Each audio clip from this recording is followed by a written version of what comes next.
Rumor keinginan AC Milan merekrut Jay Itzes bukan sekadar isapan jempol. Rossoneri sudah menjalin kontak awal dengan kapten timnas Indonesia itu. Jay Itzes tampil impresif sejak bergabung dengan Sassuolo pada musim panas 2025. Dia langsung jadi pemain inti I Neroverdi di Liga Italia musim ini. Sudah 13 pertandingan dimainkan Jay Itzes bersama Sassuolo, termasuk akhir pekan lalu saat menang 3-1 atas Fiorentina. Bek 25 tahun ini belum sekalipun menerima kartu dari wasit. Kualitas Jay Itzes di Sassuolo mendapat apresiasi dari rekan setimnya, Tarik Muharemovic. Bang Jay diakuinya membantu mendongkrak moral tim dan proaktif berbicara di lapangan.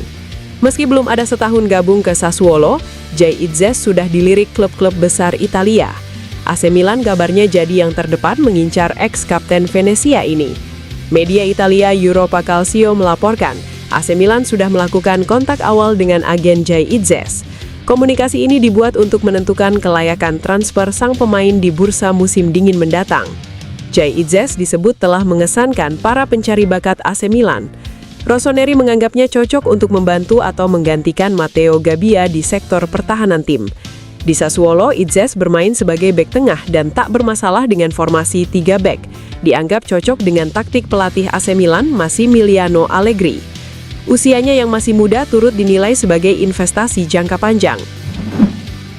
Bek Wolfsburg Jensen Sifwik membuka sebuah sisi personal yang hangat tentang ikatan kuatnya dengan Indonesia. Dalam sebuah sesi bincang-bincang di Bundesliga Roundtable, ia tidak hanya mengonfirmasi garis keturunannya, tetapi juga berbagi cerita tentang keluarga, makanan, dan mimpinya untuk mengunjungi tanah air.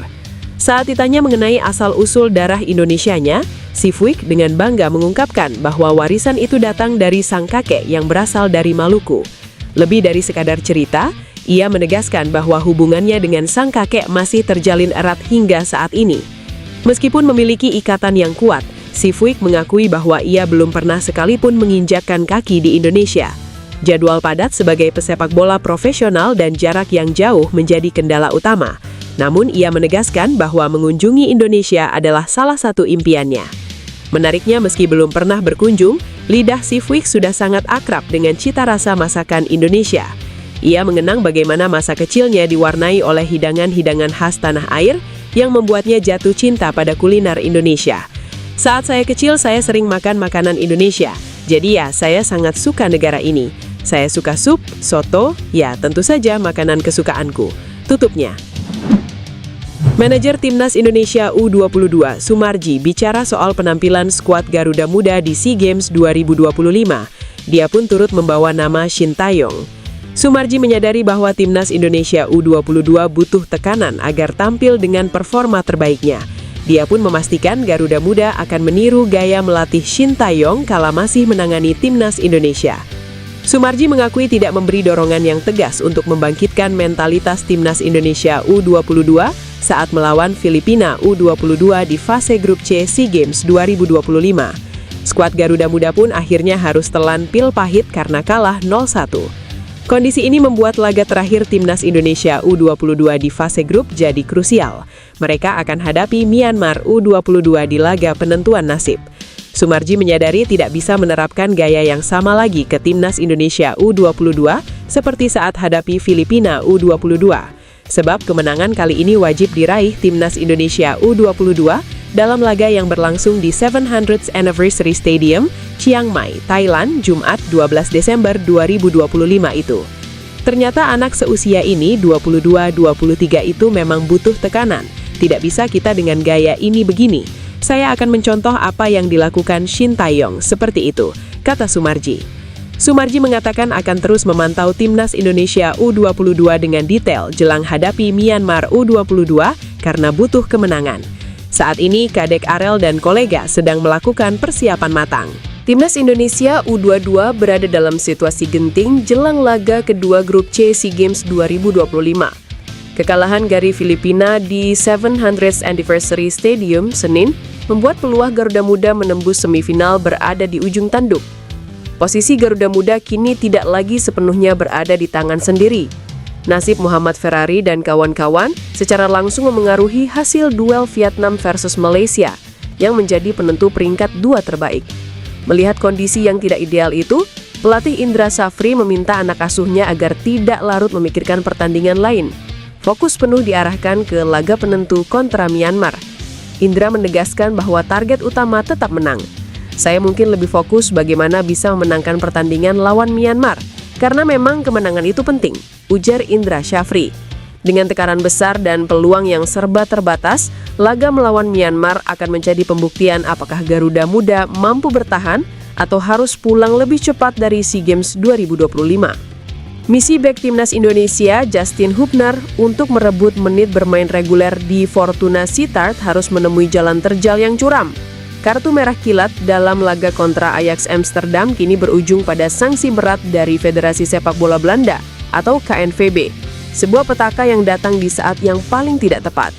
Insiden ini terjadi dalam laga lanjutan Liga Belanda di Stadion Overmans-Josten Minggu. Justin Hubner yang masuk sebagai pemain pengganti di awal babak kedua diharapkan bisa memberikan energi baru. Alih-alih tampil solid, petaka justru datang saat laga baru berjalan 8 menit baginya. Pada menit ke-53, sebuah tackle keras terhadap pemain Ajax, Reane Buanida, membuat wasit tanpa ragu langsung mencabut kartu merah dari sakunya. Momen 8 menit di lapangan itu pun berakhir tragis. Tak butuh waktu lama, KNVB langsung menjatuhkan sanksi berat atas pelanggaran tersebut. Melalui rilis resmi, Fortuna Sittard mengonfirmasi bahwa mereka telah menerima dan menyetujui proposal hukuman untuk sang pemain. Sanksi ini menjadi pukulan telak bagi Hubner pribadi. Di saat ia tengah berjuang keras untuk membuktikan kualitasnya kepada pelatih Danny Buis setelah lebih sering menjadi pemain cadangan, insiden ini justru merugikan tim dan menghambat karirnya sendiri. Ini merupakan kartu merah pertamanya bersama klub, sebuah catatan kelam yang harus ia terima. Akibat hukuman ini, Hubner dipastikan akan absen dalam 3 laga penting melawan Pech Wolle, AZ Alkmaar, dan Go Ahead Eagles. Kesempatan berharga untuk unjuk gigi pun kini melayang sia-sia. Tom Hey akhirnya turut memberi tanggapan soal rumor Giovanni van Bronckhorst melatih timnas Indonesia. Kursi pelatih timnas Indonesia masih kosong setelah kerjasama dengan Patrick Kluivert berakhir pada Oktober lalu. Saat itu skuad Garuda gagal menembus Piala Dunia 2026 sehingga proses pergantian pelatih segera berjalan.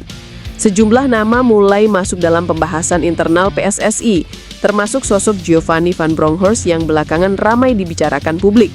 Perbincangan semakin ramai karena PSSI disebut tengah merampungkan tahap akhir seleksi pelatih. Situasi ini memicu rasa penasaran publik, terutama di kalangan pendukung Garuda yang menunggu arah baru tim menjelang agenda FIFA Matchday berikutnya.